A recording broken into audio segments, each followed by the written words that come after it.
안녕하세요. 김상순입니다. 중국 공산당이 1978년 12월 개혁개방정책을 결정하고 1980년 8월에 광둥성의 선전시, 주하이시, 산토우시, 샤먼시에 4개의 경제특구를 설치한 지 올해가 40주년이 됩니다.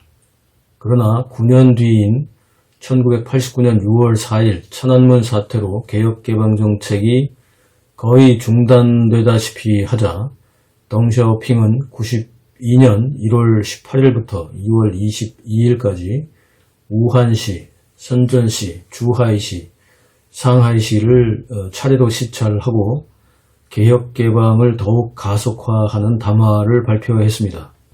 천안문 사태로 위기에 빠져있던 중국 공산당은 덩샤오핑의 담화를 기점으로 중단되었던 개혁개방을 다시 시작했고 정치와 경제적 위기에서 탈출할 수 있었습니다. 올해 우한 폐렴 사태와 미중 패권 전쟁으로 내후 외환의 위기에 빠져있는 중공은 위기 탈출을 구상할 수밖에 없는 처지에 놓여 있습니다. 시진핑 총서기가 10월 14일 오늘 선전 경제특구 설립 40주년 기념식 행사에 참석한 것은 단순히 개혁개방 40주년을 축하하기 위한 것보다 위기 탈출에 대한 절박한 현실을 반영하는 것이라고 봐야 합니다. 영상을 함께 보실까요? 시진핑 총서기는 10월 13일 광둥성의 차오저우시 방문에 이어서 14일 오늘은 선전시를 방문했습니다. 시진핑은 선전 경제특구 설립 40주년 기념 행사에서 신종 코로나 바이러스 감염증의 세계적인 대유행으로 세계 경제가 위축되고 혼란기에 들어섰지만 개혁 개방을 확대하겠다고 밝혔습니다. 시진핑은 코로나 사태로 세계 경제가 역행하고 있고 보호주의와 일방주의가 출현하여 세계 경제는 둔화됐다. 우리는 전례가 없는 새로운 변화의 정점에 있으며 자립을 향한 길을 택해야 한다. 우리는 혁신의 추진에 있어서 독립적이어야 한다. 혁신 주도형 발전 전략을 확고하게 실천하고 새로운 성장 엔진을 육성하기 위하여 세계적인 영향력을 지닌 기술산업 혁신을 이루어야 한다. 이렇게 강조를 했습니다. 시진핑의 말을 종합해보면 전 세계에 유행하고 있는 코로나 사태와 미국 우선주의 때문에 세계 경제가 둔화되었고 중공과는 상관이 없을 뿐만 아니라 중공이 피해자라는 엉뚱한 궤변을 늘어놓았습니다.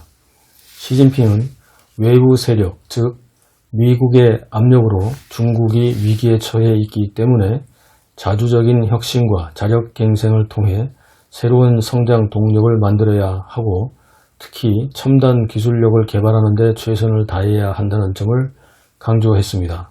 이는 내부의 단결을 촉구하는 것이지만 반대로 보면 그만큼 내부 외환의 위기감이 심상치 않다는 점을 알 수 있습니다. 시진핑은 13일 차오저우시 방문 일정에서 해병대 부대도 방문했습니다. 시진핑은 이 자리에서 전쟁을 준비하고 고도의 경계를 유지하는 데 모든 정신과 에너지를 쏟아야 한다고 강조했습니다. 이는 유사시 대만을 무역 침공할 수 있다는 의미로도 해석할 수 있습니다. 그만큼 중공의 지금 위기는 정치와 경제뿐만 아니라 군사안보와 사회적 측면까지 종합적이라는 것을 나타냅니다. 언론에서는 이번 시진핑의 선전시 방문을 덩샤오핑의 방문과 비교하고 있습니다만 제가 볼 때는 세 가지 측면에서 큰 차이가 있다고 생각됩니다. 첫째, 덩샤오핑은 국내의 체제 위기였지만 시진핑은 내부 외환의 총체적인 체제 위기를 맞이하고 있습니다. 덩샤오핑이 선전시를 방문했던 시기는 중국의 정치, 경제, 사회적 위기가 모두 내부적인 문제에 국한되었지만 지금 시진핑의 위기는 내부와 외부의 총체적인 위기라는 점이 다릅니다. 즉 덩샤오핑의 천안문 사태로 인한 덩샤오핑의 정치, 경제, 사회적 위기와는 달리 시진핑의 위기는 코로나 사태와 홍콩 국가보안법 및 미국과의 패권 전쟁으로 인한 내부 외환의 총체적인 위기라는 점입니다. 둘째, 덩샤오핑은 천안문 사태로 인한 국제적 불신에서 홍콩을 포함한 해외 화교의 투자 지원이 있었습니다만 시진핑은 코로나 사태와 홍콩 국가보안법 제정으로 인한 국제적 불신에서 지원군을 찾을 수 없다는 결정적 약점이 있습니다. 덩샤오핑이 선전시를 방문하여 개혁 개방을 외쳤지만 서구 국가들은 천안문 사태로 중공에 대한 불신이 팽배하여 투자를 망설였습니다. 이때 홍콩과 해외의 화교 자본들이 덩샤오핑을 지원하여 투자를 시작했고 서방 국가들의 자본도 유치할 수 있었습니다. 그러나 시진핑이 이번 선전시를 방문하여 개혁 개방을 더욱 확대할 것이라고 강조했지만 서방 국가들은 중공의 홍콩 국가보안법 제정으로 이미 홍콩에 투자한 자본까지 회수하고 있습니다. 시진핑의 이번 선전시 방문은 외부로부터 어떠한 투자 소득도 없을 뿐 아니라 오히려 중국에 투자한 자금이 더욱 빠른 속도로 해외로 빠져나갈 것입니다. 셋째, 결론적으로 덩샤오핑은 개방적인 개혁 개방 정책을 성공시켰지만 시진핑은 폐쇄적인 자력갱생에 모순된 개혁 개방 정책을 강조했고 이는 실패할 수밖에 없습니다. 덩샤오핑은 선전시를 방문하며 선전시를 대외 개방의 창구와 개혁 개방 정책의 실험장으로 활용하여 결과적으로는 서방 국가들이 적극적으로 참여하는 성과를 거두었습니다. 그러나 시진핑은 말 자체가 모순인 자력갱생의 개혁 개방 정책과 내수 진작을 위기 탈출의 방안으로 선택할 수밖에 없는 함정에 빠져 있습니다. 자업자득이죠.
댓글 소통과 에피소드 시간입니다. 이번 시진핑의 남쪽 도시 방문은 내부 결속을 다지는 의미 이외에는 별다른 소득이 없을 것으로 보여집니다. 중국 네티즌들의 반응 중에서 시진핑을 찬양하는 얘기는 뻔한 내용이라 시간 낭비이므로 소개하지 않겠습니다. 중공의 중국 네티즌들의 의견 중에서 중공을 비판하는 중국 네티즌들의 의견 중에서 두 가지만 요약을 하겠습니다. 첫째, 시진핑이 덩샤오핑을 흉내내면서 관변 언론을 통해 선전에 열을 올리지만 선별된 관중을 동원하는 등 실제로 시찰에 효과가 있을지 의문이다, 이렇게 비판을 합니다. 동원된 관중들로부터 제대로 된 민심을 들을 수도 없을 테니 결국 착각과 자만에 빠질 것이라는 겁니다. 다른 의견은 덩샤오핑을 흉내내면서 또다시 세계를 기만하려고 한다는 겁니다. 중공은 분리할 때마다 빅 이벤트를 벌이는데 이번 시진핑의 선전시 방문은 그냥 쇼에 불과하다는 거죠. 시진핑을 보기 위해 몰려든 군중은 선별된 가짜이고 칭다오시와 상하이시를 비롯해서 많은 도시들이 우한 폐렴, 코로나 사태의 재확산 위기에 몰렸음에도 불구하고 이런 군중들이 일부러 마스크도 쓰지 않은 장면을 세계에 보여주는 것은 기만이라는 겁니다. 시청자 여러분, 세계의 경제가 미국 우선주의 때문에 침체되었을까요? 중국 우한이 발원지가 아니라는 중공의 발뺌과 중국은 이미 코로나 바이러스를 이겼다고 우기는 중공은 말 그대로 세계의 재앙입니다. 관변 언론인 신화사는 시진핑의 이번 연설이 백지에 쓰여진 아주 훌륭한 문장이라고 했지만 시진핑의 오늘 선전시 연설문을 제가 수차례 읽어봐도 아무런 감동이 없고 짜증만 납니다. 선전선동의 자화자찬의 문구로 포장된 연설문, 감동이 없는 이유는 진실성과 진정성이 없기 때문입니다. 중공의 위기는 70여 년 동안 눈처럼 쌓이고 있습니다. 쌓여진 눈의 무게, 중공이 언제까지 이겨낼 수 있을까요? 다음 방송에 뵙겠습니다. 감사합니다.